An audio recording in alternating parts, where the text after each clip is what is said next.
Welcome into the Skinny Podcast. It's the weekly potpourri edition. I'm Richard Skinner, Local12.com digital sports columnist and editor with Rick Boring. As always, it is presented by Blake, the attorney Maislin. No, I did not go to the Met Gala. No, I did not dress up in a douchebag-looking suit. I almost called off of this podcast today, though, because my oblique is hurting. I didn't even know what an oblique was 10 years ago, but now the Reds are trying to corner the market on oblique injuries. So we got some Reds, and now Hunter Green's hurt. We got some Reds, we got some Bengals, we got some faux outrage. We got so much. I feel like this might be a yelling at clouds edition. I'm going to try not to make it that, but it feels like it might trend in that direction. Rick, how are you? Well, Skinny, it's just that time of year. It's my least favorite time in the sports calendar. Baseball doesn't do it for me the way the rest of the calendar does. And especially when the Reds are just what the Reds are every year. It just gets kind of hard to get through this part from a sports perspective.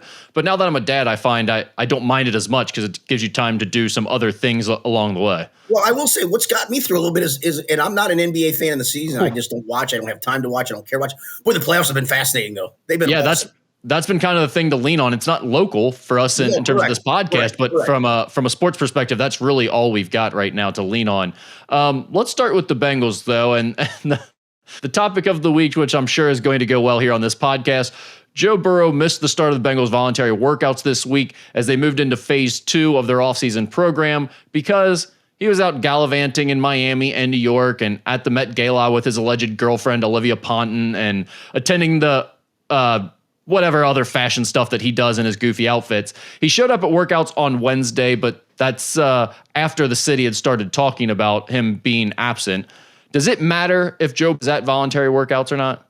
No. I mean, listen, if he misses the whole time frame, I think it would be a letdown to his teammates to not have your quarterback there. But him missing a random Tuesday is absolutely the least big deal of all time.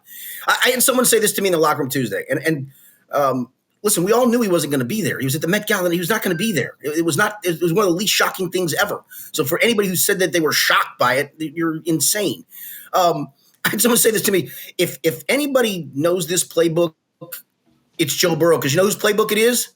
It's Joe Burrow's. I mean, so him missing a Tuesday, missing a little bit of throwing, missing maybe an install, that's the least thing I'm worried about of all time. It truly is. Anybody that had any outrage over this is just literally insane. So I don't think there should be any outrage. I don't think there should be any real football concern here. I guess the only question I would have is for a guy like Joe Burrow, who's supposedly all football all the time and is going to be talking in a few weeks here about getting these guys focused and the task at hand and doing all the right things and having a great offseason and all that. Does it send the right message to not show up on the first day because you want to go play dress up? I mean, I don't know.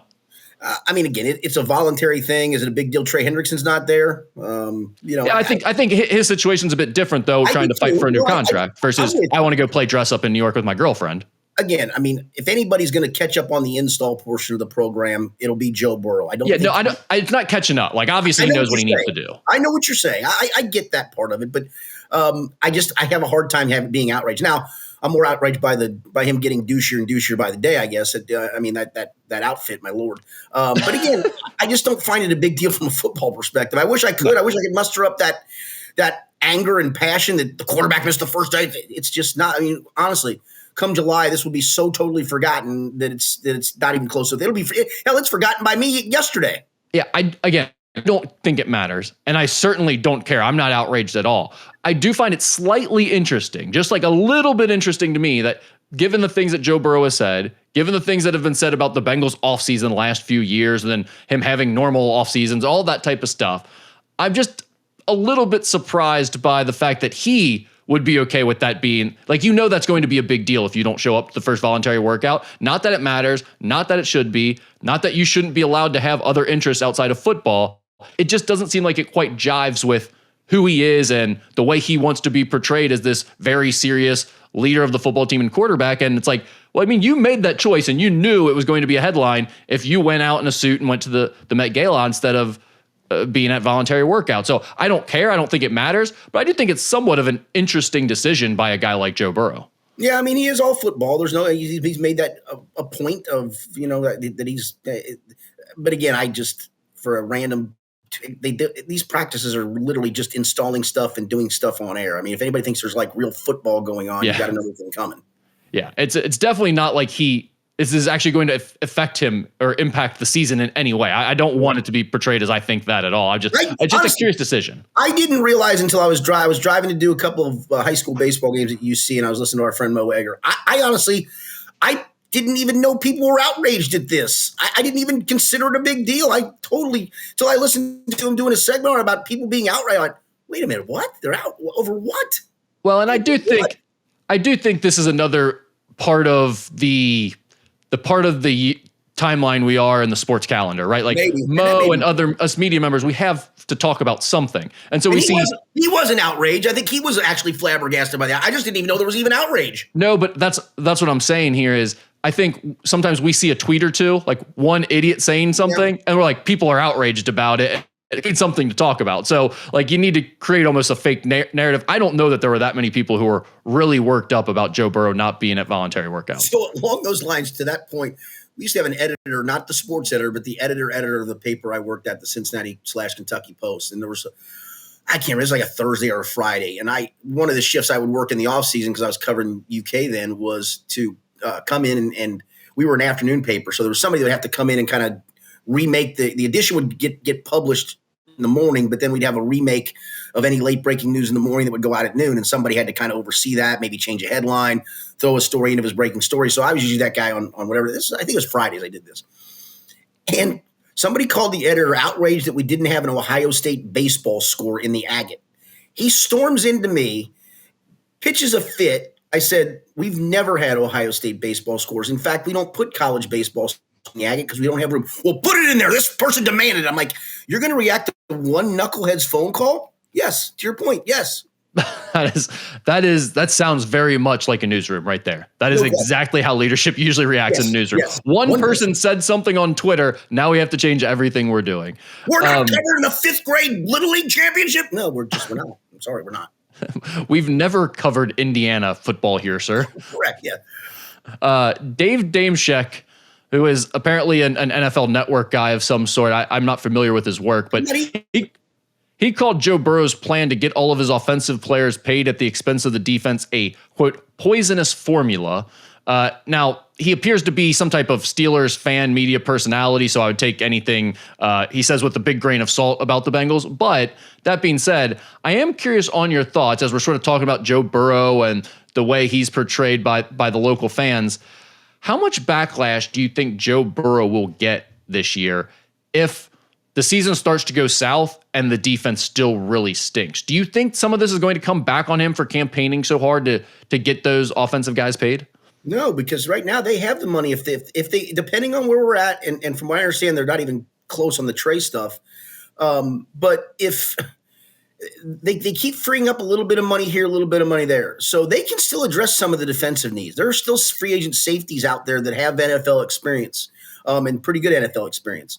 Now they may be out there for a reason because nobody else has signed them either. You know, if you still wanted to address guard, Brandon Scherf and Dalton Risner are still out there. That's the offensive side, I realize. You know, I'm sure there's a defensive tackle or two that you could go get if you needed to. So no, I don't think that's the case at all. I think they still have the wherewithal and financial means to still address a couple of defensive needs and or including extending Trey Hendrickson. It's been odd to me that they've restructured. They don't usually do this. They've restructured a couple of contracts, saved like $3 million total with Zach Moss and Geno Stone. And we'll get to Geno Stone here in a second. I'm not sure I would have restructured my contract if I was him. Yeah. But those two guys in particular, and then I'm still trying to figure out why Germaine Pratt's on this roster. That's another $6 million. So you can rustle up another $10 million. And there's still another probably, and again, you can't go with over the cap and spot rack. Their number is accurate, but you got to always deduct what the Bengals account for. So they probably have 15 mil, can get to 21 million cap space. They cut Pratt. I mean, you can use – don't forget, if you're going to extend Trey Hendrickson, most of the extension money is not going to come in this year anyway. So it's you could use it for some rollover money for future years, which would help. So I still think they can do those things. And to the guy's point, again, I've debated the merits of signing T. Higgins, right? I've probably been on the opposite fence of this. Again, I'm fine with it. They got it to work out financially for both sides. But for the majority of fans, I would think you're happy they signed T. Higgins. You're obviously overjoyed they signed Jamar Chase. it was good to get Mike Gesicki back. I think you got him back at a fairly good price. Did you not want them to do those things? I guess that would be I'm not asking you in general. I'm just saying, is that what this guy thinks they shouldn't have done, is make themselves better or as good as they were last year on offense? That sounds stupid to me. Yeah, I think his argument is kind of the one we were talking about when the Higgins conversation was up there. For the record, he is lobbied too to extend Trey Hendrickson, right? Yeah, he has. But you're talking about it from a logical perspective right now, and you're also saying you think they have the wherewithal to go out and get some more defensive help and things will work out okay.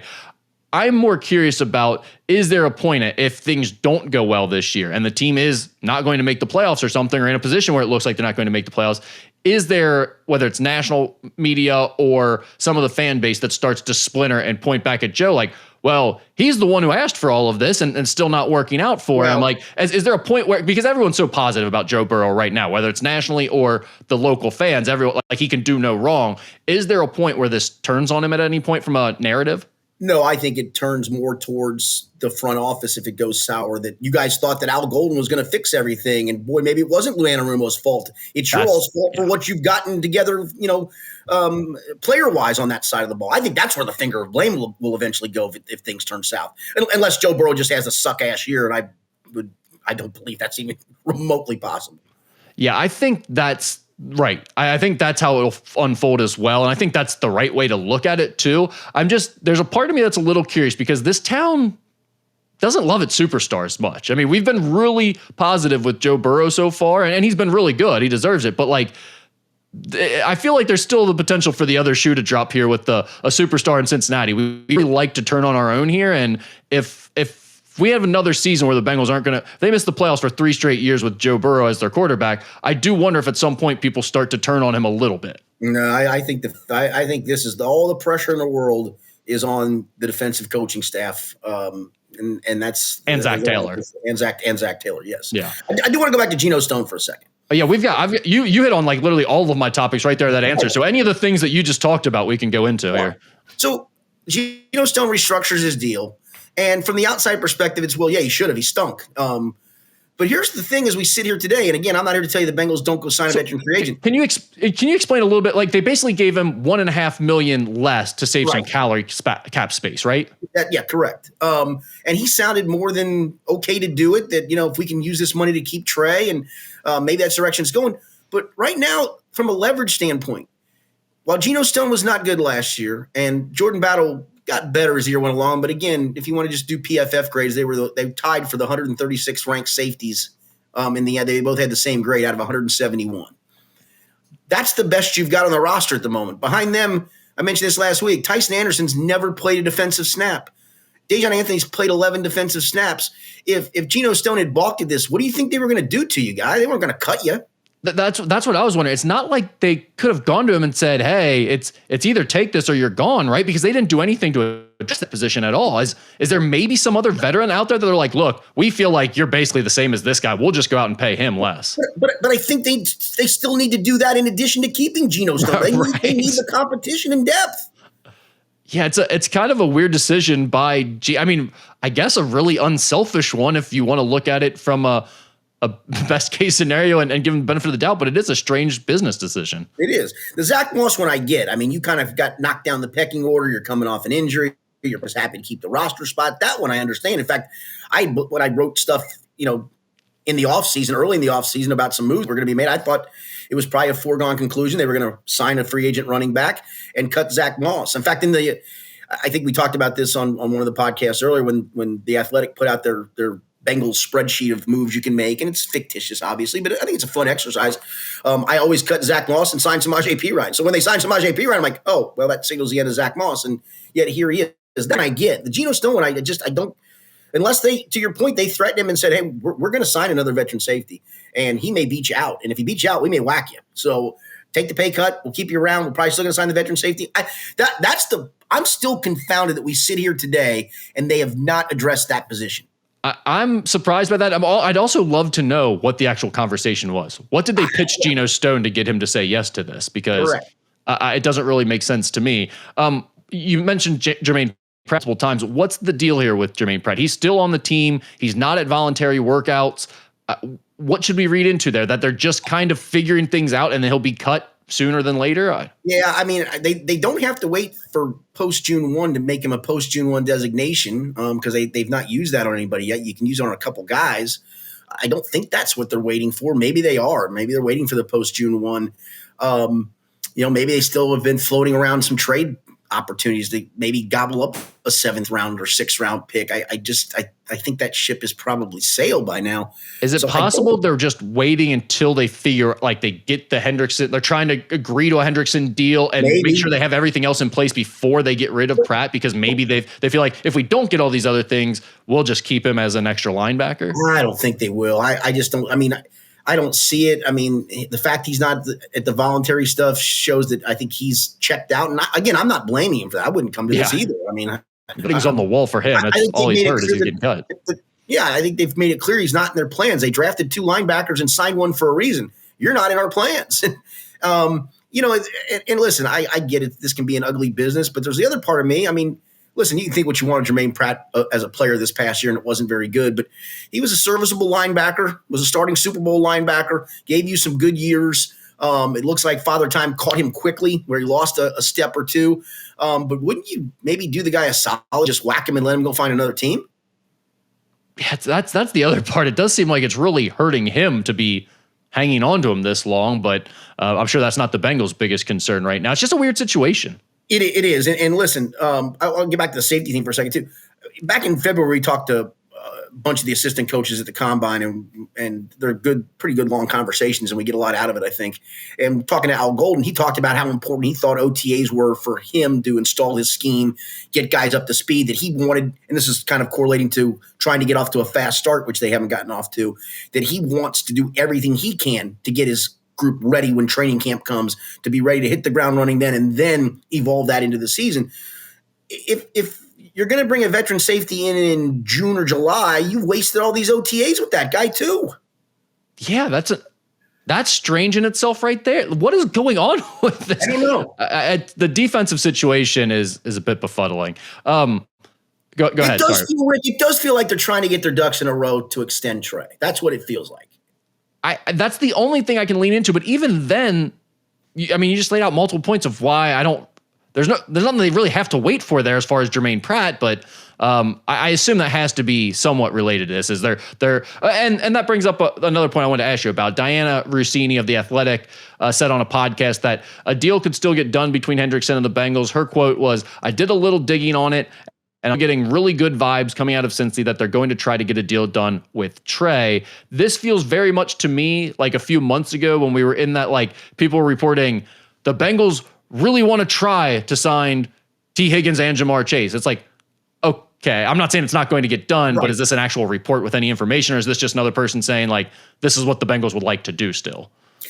Yeah, but and again, I go back to, I think the leverage point went clearly back to the Bengals when his camp couldn't come up with a trade to suit the team, and it kind of leaves him in the spot of, I don't think he wants to leave here. I do think he likes playing here.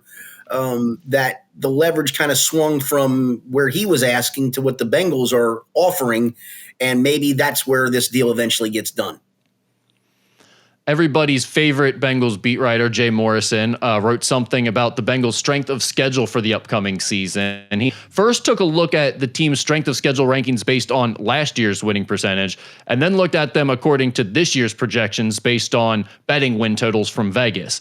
The Bengals have the 14th toughest strength of schedule based on last year's winning percentage, and the 16th toughest based on this year's projections totals from Vegas. Does that feel about right to you? Yeah, that's probably about right. And it's funny, we all do those things, right? Where and it's going to happen as soon as the schedule comes out. We're all going to do our game by game prediction, and I don't know why we do it. I guess it's because it's a random Thursday in May that it gives you something to do, and it never works out that way, right? Like, you predict a win in week 10. Well, your team's probably 1,000 times different, and that team's 1,000 times different because of injuries and involvement, whatever. But it is a fun exercise to look at, and I love Jay's work, and he always does interesting things. So it's a great, interesting May thing to do. But that feels about right.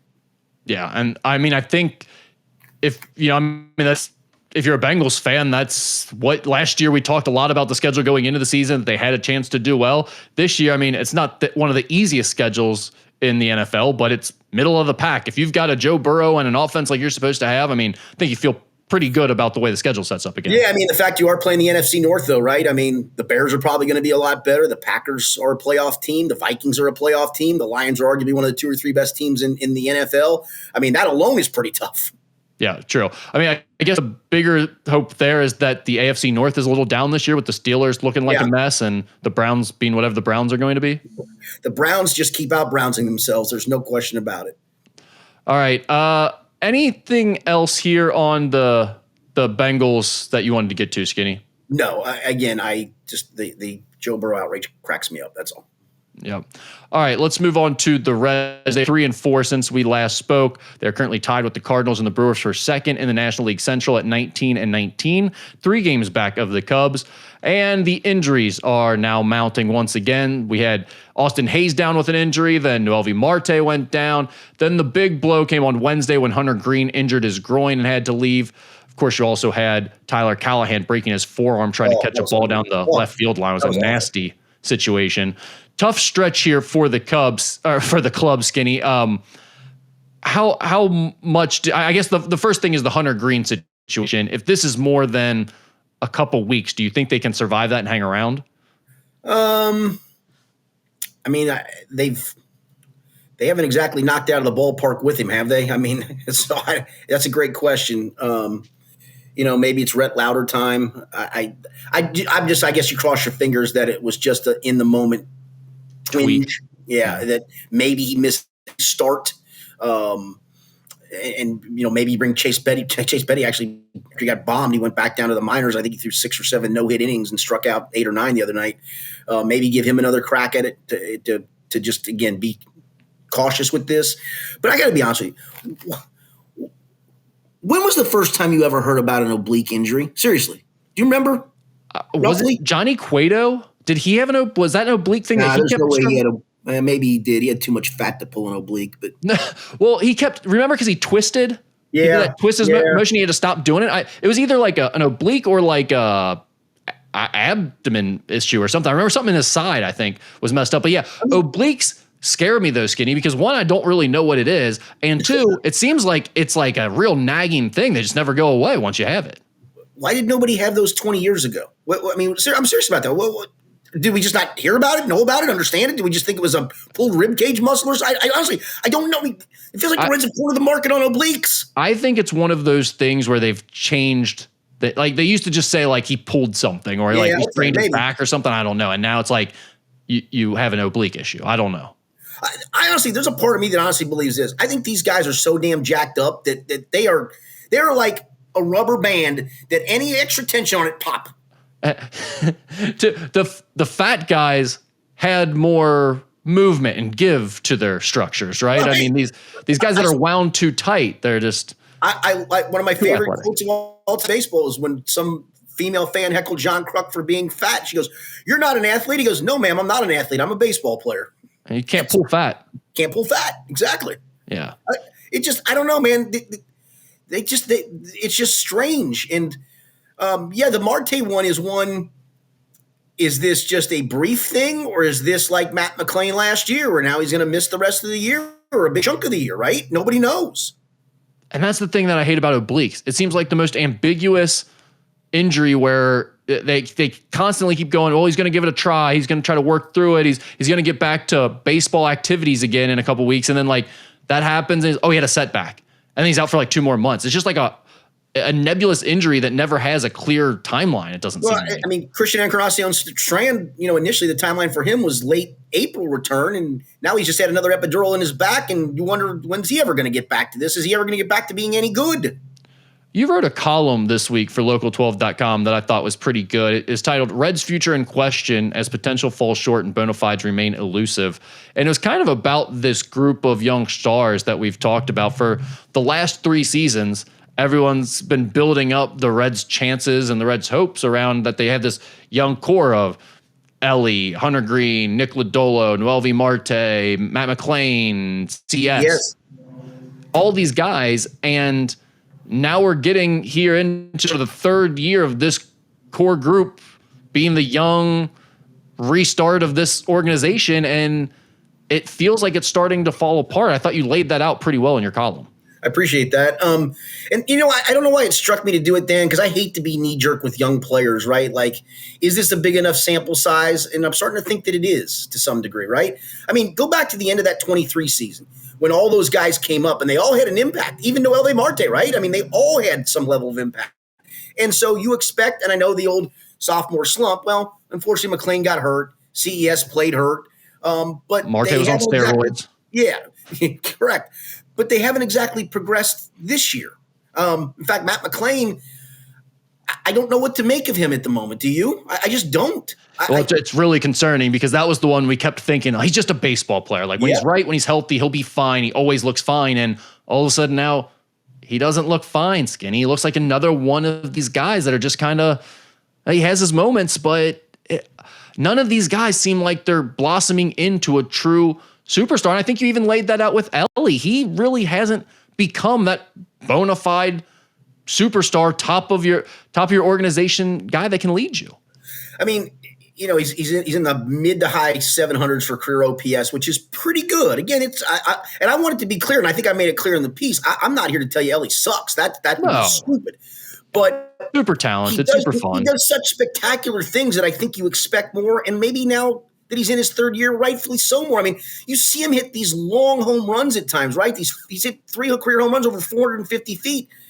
I think I should expect more than him having 5 home runs and 43 for his career at the moment.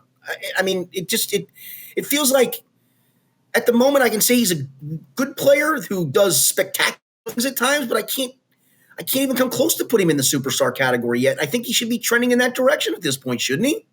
Well, he should if the Reds are going to be what we thought they were going to be 2 and 3 years ago with this young core. And it's just like, it's not breaking that way. And I don't think it's far enough along to call it a done thing. Like, oh, these guys were busts. It didn't work out at all. Correct. But to your point, I do think we have enough of a sample size now to say, hey, the feeling about these guys is way different than it was a season or two ago now all of a sudden. Yeah, and then the problem is, and this is the part I think I also put in there, is some of the guys who do have bona fides are just meh. It was really cute when Gavin Lux was leading the league in hitting, right? Like, oh my gosh, look at Gavin Lux. Well, then all of a sudden he hit the 1 for 24 patch, and then you look at the back of his baseball card and go, oh, that's the 255, 330, 370 slash line guy. That's Gavin Lux. Jake Fraley is nothing more than a fourth outfielder at best that you're forced to give at bats to.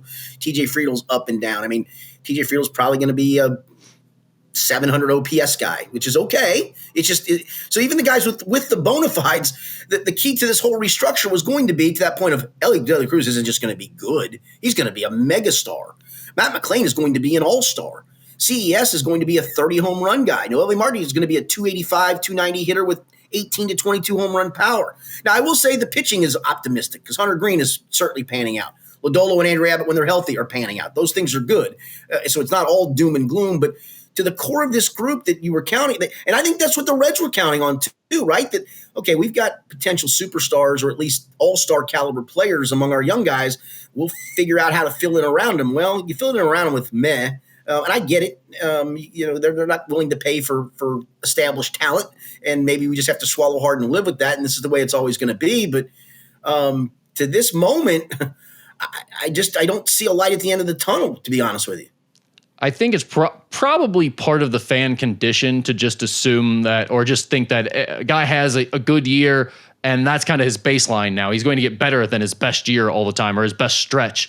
But I do wonder if like Jim Bowden, it felt like he was constantly bringing in reclamation projects and pitching Reds fans on, we're going to be good because this guy's going to get back to his best season ever, his best stretch of baseball ever.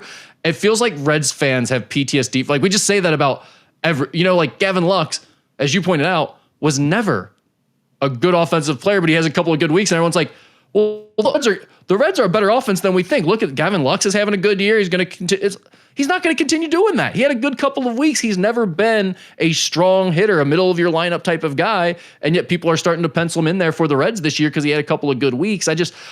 Maybe all fan bases do that, but it seems like the Reds fans do that an awful lot, where it's like a guy has a good little stretch and, oh, he's going to be a superstar for us. Jake Fraley's going to be great. TJ Friedel's going to be great. Spencer Steer's going to be great. It's like, those guys aren't those types of players. Well, and I lumped Spencer Steer into that mixer. I forgot to mention him too. I mean, 2 years ago, I thought, okay, here's a 25 to 30 home run guy who can play a lot of different spots. And then last year, his home run total dipped a little bit. And this year, I get he's been dealing with the shoulder, but it just doesn't feel like it did. And listen, I had all the optimism in the world after 2023. I thought, man, you got yourself a nice young core. Will they all pan out? Probably not. But I think a good chunk of them will. I mean, I was as high on CES as anybody could be. I was extraordinarily bullish on Matt McClain. It was hard not to fall in love with Ellie and the potential and just, again, the prodigious home run and the speed. And yet, he can run you into runs. I mean, he ran them into a big run the other night, and he can run you out of innings, right? He makes a spectacular play that probably only he can make. And yet last year he led all shortstops and errors. This year he leads all shortstops and errors. There's just a confounding thing with that guy. All right. Here's a question I have for you. Yes. And it's not, don't factor in injuries or whatever. Just think of any Reds player currently that you can select. Who are your 3 favorite Reds to watch right now? Not necessarily the best players, but who you just find most entertaining or enjoyable to watch. Hunter Green. Hunter Green. He is so good. That's my number 1 as well. I mean, I love watching Ellie. I mean, the stuff he does. I mean, in person, sometimes you watch that stuff and you're like, my Lord, how can somebody have that many gifts? Yeah, so that's number, and I feel like those 2 are obvious in my opinion. Those are like easy, whichever order you want to do them in, those are 1 and 2 for me. But I'm curious about who is number 3, because this is a storyline I wanted to bring up with you. This is a tough one for me. It would go between Lodolo and Abbott when they're healthy. I don't know. There's something about left-handers, the way they deliver the ball when they're good. It just looks so easy. And that's a tough one for me to break the tie on. I'll go Lodolo. Slightly over Abbott, but boy, Abbott's just a bulldog. I love that guy as a pitcher. Mine has changed recently. I have a new one. What do you think about my guy, Luis May, Skinny? I like your guy, Luis May. I thought you were going to go with Santiago Espinal, who, to his credit, has done everything you could ask for and more. He's done well. Unfortunately, he is not one of my favorite players to watch. Luis May, I cannot get it. I want this guy on the mound every second of every game right now. I cannot get enough of him. Also, I think, I'll give a shout out. Charlie Goldsmith and Brian Gieschenslaw are doing a Reds podcast now on Paul Dehner's thing. And it's actually really good. And podcasts are interesting because a guy like Charlie Goldsmith, who I just met for the first time this year during the NCAA tournament, the Xavier Texas game, he was there covering it. And it's the first time I've ever met him in person, but I've been following his work. And you hear him talk, you listen to him, and he's not a guy that would ever be doing radio or not a guy who ever would have been on air previously. But because the world we live in media creation, you have to do all this content, make podcasts and stuff. He's in this podcast with Brian Gieschenslaw. And I tell you what, it's become my new favorite Reds podcast. I think they do a really good show. The way Charlie covers the team, they found a way to do segments, and he does a great job of fitting information in. But he had a great little segment where he was asking Luis May about, sort of, I don't even know what the question was, but basically about how he feels like it's going or whatever, or what he thinks he's going to be able to do. And Luis May is just like, I want to be the best closer ever. I love the confidence. I love the way the guy talks. Everything about him. Just he watched Aroldis Chapman growing up, and he just told his dad is that fast? Is 105 mile an hour fastball fast? His dad's like, yeah, it's the fastest ever. But he's like, I want to do that then. I'm just gonna go do that. And he's like, he got to 103, 104 miles an hour. It's pretty damn good. It's crazy. I mean, yeah, I do think he's got a pretty bright future. By the way, I saw this the other day. I can't remember where it was. It was in a story. It was embedded in a story about some fastball velocities this year. I believe I saw this correctly, that Aroldis Chapman had the top 2 highest fastballs this year. He's still bringing the heat. Isn't that incredible? It is. I mean, how is his arm held up like this? Especially because it doesn't seem like he's exactly, living his life in a Tom Brady-esque manner. I don't think he's doing TB12 during the offseason and keep himself in perfect shape. No, that's a legit point, but he's still bringing it. Yeah, it's incredible. But Luis May, I've really enjoyed getting to see him. And the bullpen needed some power arms too. This has been fun. No, that's a good answer. Yeah. All right. Let's go quick. Ask Skinny anything. How did the Derby go for you? There were a couple questions about the Derby. Based on what you told us, I don't think you quite won, but maybe you had something else. I caught a tiny pick 3. I went 8 deep in that race, but I had a lot of journalism on top of a bunch and a bunch on top of journalism and exactas, and didn't have the winner. I probably should have. Shame on me for that one. I had some win money. I had some place money too. The Derby's one of the few times I'll put some significant place money on a horse because the pools are so big that even when you get the favorite, a lot of times you get a favorite on a 7-horse field on a random Wednesday that goes off at 8-5, and you put significant place money on it for some whatever reason, which I wouldn't do, and you look up and you get $3.20 back. I mean, usually even in the Derby, if the favorite can get you, $5 to $6 back on the place pool. So I got some back there. I ended up winning a little bit on the race, but if journalism had hit, I would have cashed in. Okay. I was closing the pick four there too. When he turned from home, I thought he was gone. It was a great race. I will tell you that. It was a fun race to watch.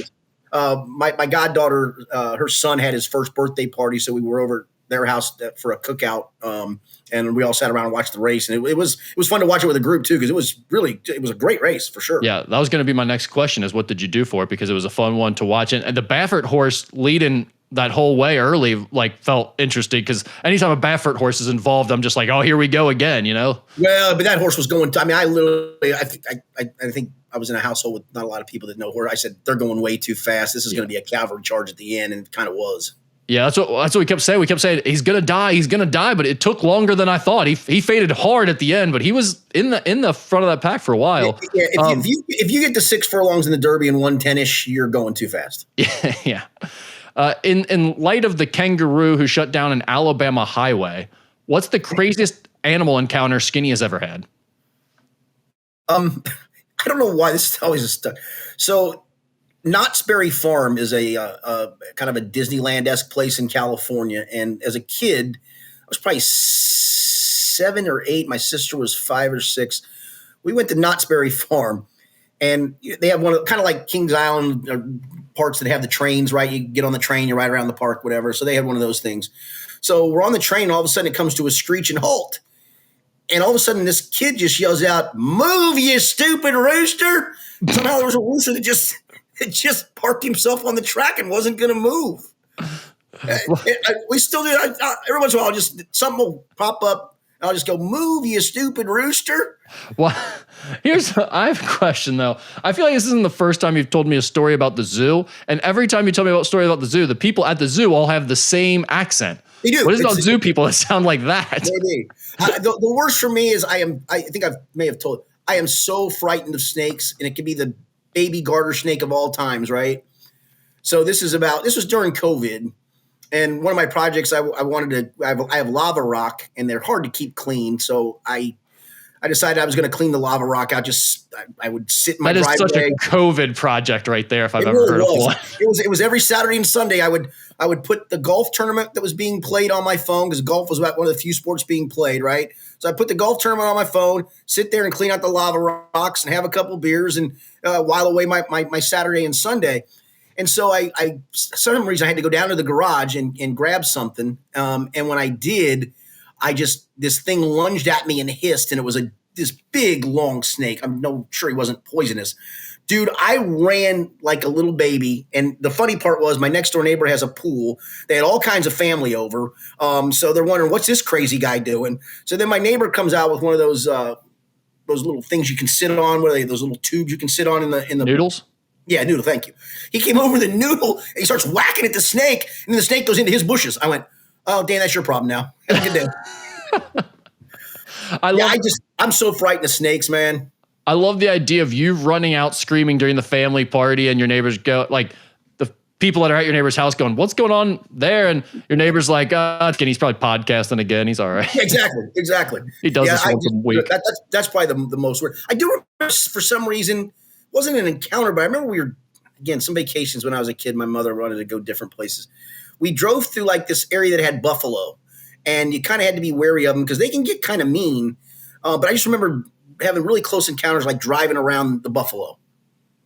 Where was this that you drove through buffalo?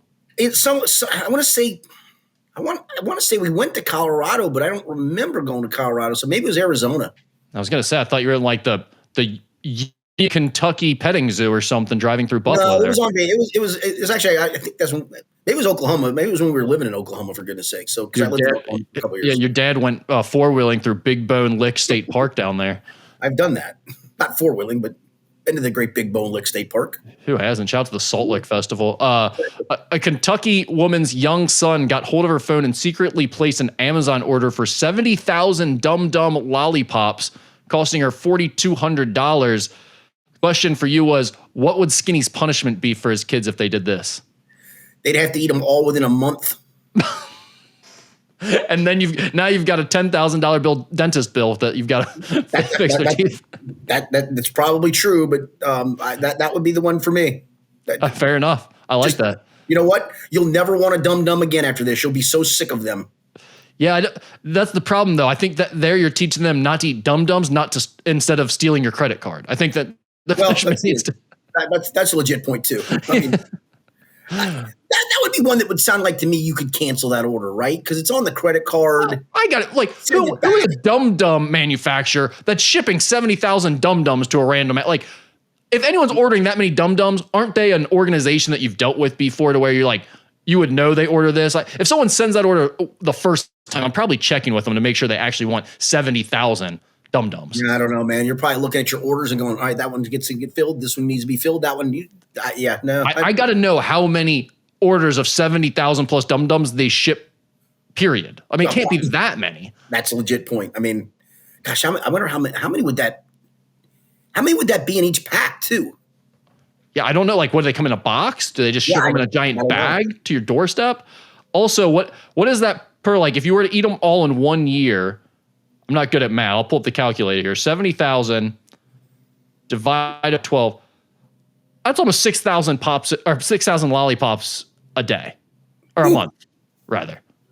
Well, it's a hell of a punishment. Yeah, that's tough. All right, that's all we got. We don't have anything else good. Appreciate it very much. Good stuff. We'll be back next week. The Bengals' schedule will be revealed by the time we talk next week. We'll see how many primetime games they've got. Are they going to Madrid or are they not? And we'll have so much more. Thanks for being with us. For Rick Boring, I'm Richard Skinner. It's been the Skinny Podcast, the weekly Potpourri edition presented by Blake, the Attorney Mason.